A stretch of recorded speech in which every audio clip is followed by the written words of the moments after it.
When the Dutchman died at Julia's home, Julia and Riney felt that the Dutchman had, even though he had never taken them to the mine, that he'd told them enough about it that they might stand a chance of actually finding it. But neither one of them was qualified to search. But Riney had his brother Herman and his father Gottfried, both experienced miners, that were at that time living near Helena, Montana, probably not right in town. But Riney wrote a letter to his father and his brother outlining some of the story and telling the clues that he knew of to try and convince his brother Herman and his father Gottfried that they really had something to go on, that Gottfried and Herman should come down and organize a search for the mine, which they did. But again, the sketchy part that Riney and Julie had picked up just wasn't good enough. That's big country back there. Terribly rough, big country. They never found the mine.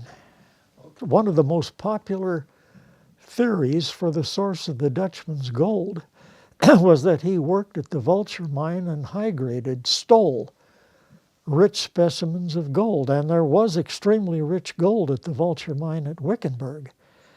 Now, I mentioned that the assayer that assayed the gold under the Dutchman's bed was a man named Joe Porterie. Well, when that rumor came out that the gold under the Dutchman's bed came out of the Vulture mine at Wickenburg, Porterie threw up his hands and said absolutely not, that there was rich mine in the Vulture, but it was nothing like what was under the Dutchman's bed. And Porterie should have known, because the chief assayer at the Vulture mine was Joe Porterie. That's all that man did from morning till night was handle Vulture ore. If the Dutchman's ore had been from the Vulture, Porterie would have recognized it immediately. But then regarding Goldfield, I maintain it can't be here because the Dutchman was headed out to Cavanass's, back into the Superstitions. He'd have gone right by Goldfield, which he could have driven up to with a buckboard. But there were samples taken, including this Dutchman matchbox that I mentioned that was made by John Levy and Company in San Francisco. There was the matchbox, samples from the Mammoth mine here at Goldfield from the Pioneer era, samples from the Black Queen here at Goldfield, samples from the Vulture, samples from the Bulldog here at Goldfield, and these were taken to the Mackey School of Mines up at Reno. And I was present at that time. I helped take this material up there.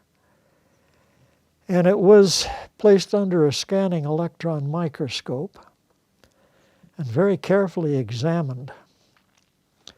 But there are limitations to what you can do with a scanning electron microscope. For one thing, the magnification is so extremely powerful that you examine only a very tiny, minute spot on a specimen.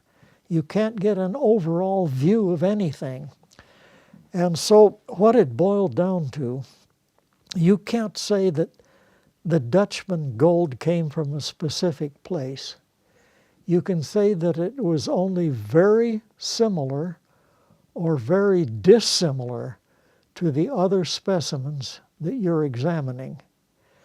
And under the electron microscope, it was pronounced very dissimilar from any other specimen that we had. The Dutchman matchbox was also one time taken to the Arizona Mines, Department of Mines and Mineral Resources in Phoenix, where it was examined by several very prominent Arizona geologists, mining men, and they all agreed that they knew of nothing similar to that ever came out of any known Arizona mine, that it must have come from an unknown source. So it's one of the mysteries of Superstition Mountain. Thank you for watching this episode of Mysteries of the Superstition Mountains.